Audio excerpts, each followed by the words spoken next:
A Souvenir of the Evening, from SAS Rogue Heroes, the Authorised Wartime History, by Ben MacIntyre. Stirling had hoped to remain in the desert indefinitely on permanent offensive, but the military planners in Cairo had other ideas, rather ambitious ones. At the beginning of August, a wireless message from Middle East headquarters instructed the unit to return to Kabrit. Stirling was also told to report to Cairo for further orders.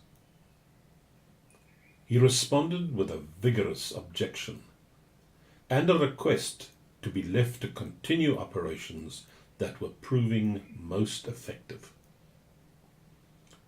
During the last month, the unit had destroyed at least 86 planes and several dozen enemy vehicles. The reply was immediate and insistent. L Detachment must return to base at once. Stirling later claimed to have been infuriated by the order, but the tone left him in no doubt that something was afoot. Winston Churchill, frustrated by the stasis in the Middle East, decided to ring the changes, as he usually did when advised to be patient. General Auchinleck was sacked and replaced as Commander-in-Chief of the Middle East by General Harold Alexander. Command of the 8th Army would soon be handed to a bristling, sharp-faced martinet, General Bernard Montgomery. A new air of anticipation and urgency gripped Middle East headquarters.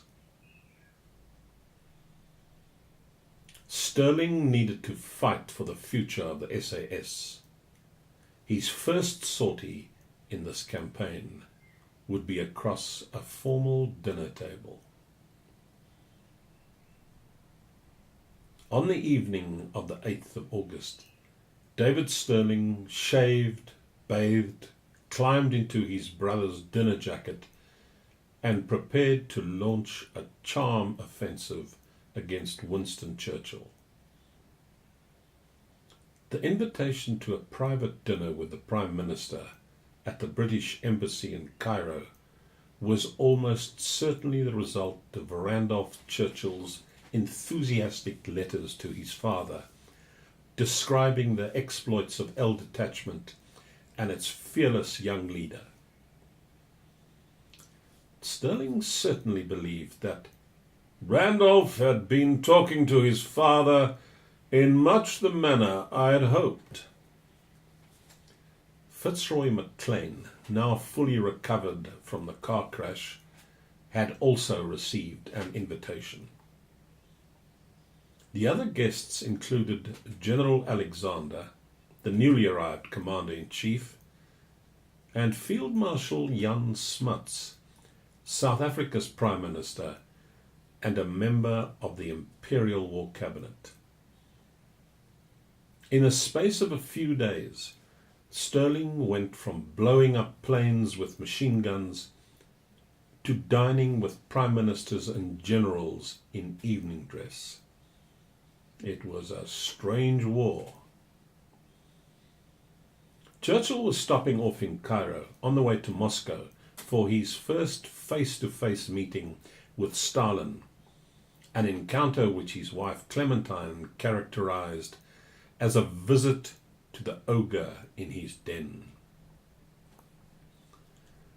The Prime Minister was in ebullient form, wearing a bow tie and his velvet siren suit, a military-style boiler suit that would not become fashionable again for another 70 years, with the invention of the onesie. From the head of the table, Churchill held forth, pink face and beaming. A great deal was eaten, and a great deal more was drunk. It was a little unreal, Sterling later recalled. A table set with the best of silver and served with the best of food, with the Prime Minister at the head of the feast, just 40 miles or so from the Allied front line. At one point, Churchill challenged Smuts to a game. Who could recite more Shakespeare without stopping? After 15 minutes, the South African leader, a brilliant scholar with a prodigious memory, ran out of quotations, but Churchill continued unstoppably. It took several minutes before Smuts realized that Churchill was not reciting genuine verse at all, but a sort of cod Shakespeare of his own extempore invention. After dinner, cigars were lit, brandy was poured, and Sterling and Maclean were summoned over to accompany the Prime Minister as he strolled around the elegant embassy gardens. The two young men were the type of adventurers Churchill adored, swashbucklers, daredevils, and, above all, amateurs. He was well aware that Maclean had used his election to the House of Commons as a ruse to get into the war, and he thoroughly approved. "Yeah," he said, turning to Smuts. "He's the young man who has used the Mother of Parliaments as a public convenience." Sterling and Maclean had been warned that they should on no account discuss the impending attack on Benghazi with Churchill.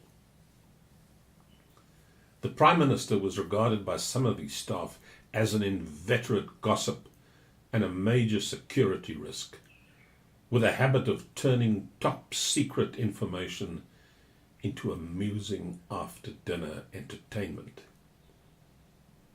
They ignored this injunction.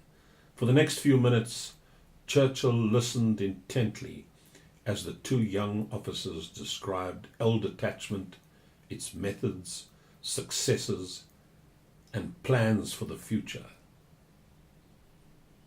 Insisting that this was a new form of warfare we were developing, with awesome potential, Sterling suggested that the unit might have an important role to play behind the lines in Europe at a later stage in the war.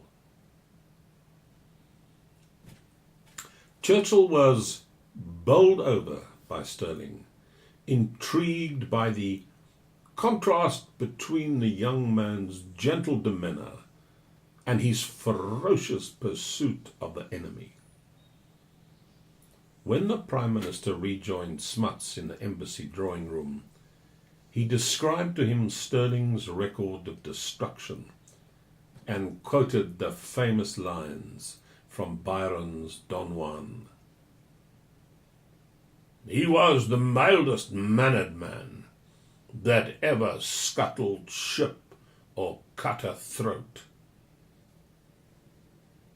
The continuation of that quotation also fitted Sterling's character. "With such true breeding of a gentleman, you could never divine his real thought." Before leaving, Sterling asked Churchill, Smuts, and Alexander to sign a piece of paper as a souvenir of the evening. The next morning, Sterling was still nursing his hangover when a note arrived at Peter's flat.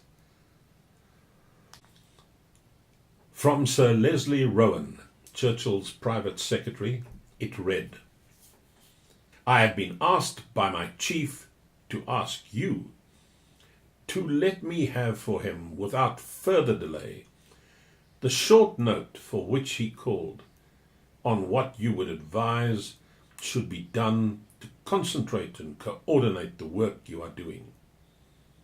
I have been asked to make sure that this is in my hands today. I can be got at the embassy. Leaving aside the civil service circumlocution, the import was clear. Churchill was intrigued and wanted to hear more now.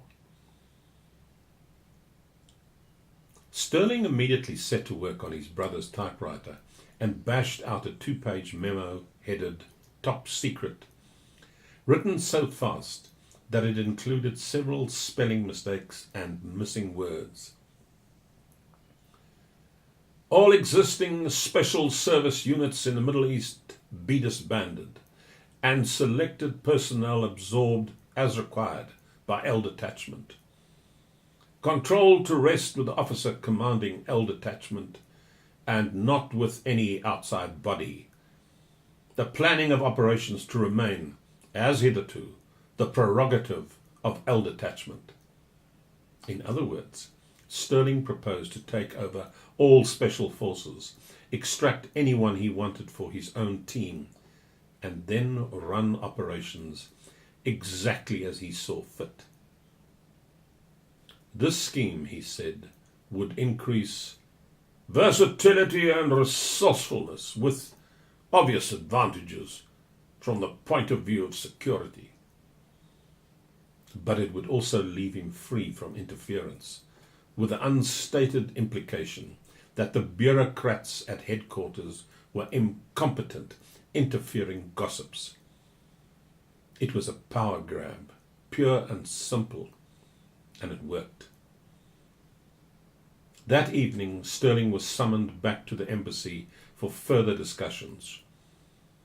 Running up the embassy staircase, he cannoned into the bulky form of the Prime Minister himself. "The irresistible force meets the immovable object," grunted Churchill. This is known in philosophy as the sword and shield paradox, a conundrum in which two absolute forms of power are pitted against one another. But it also captured something of Churchill's wartime philosophy. Immovability would bring victory. "We shall never surrender." But it must be combined with overwhelming and dramatic force. War was not just a matter of bombs and bullets, but of capturing imaginations. Stirling displayed just the right combination of daring and romance. Henceforth, Churchill would allude to him as the Scarlet Pimpernel, a reference to the hero of Baroness Orsi's novel Sir Percy Blakeney, a wealthy, foppish Englishman on the outside, but in reality a master of the secret undercover war. Stirling was just the sort of figure Churchill had been seeking to inject some panache into the North African War. His encounter with Churchill would ensure the future of the SAS. It was also of immediate practical use. Stirling took the Souvenir signed by two prime ministers and the commander-in-chief of the Middle East and typed above the signatures, "Please give the bearer of this note every possible assistance." Seekings and Cooper, the unofficial SAS quartermasters, now found that supplies, vehicles, weapons, and ammunition, hitherto so tricky to secure, could be obtained simply by flourishing this note. Stirling had no qualms whatever about this blatant forgery. Churchill had become a staunch supporter of the unit, and so, he insisted, in a sense it was authentic.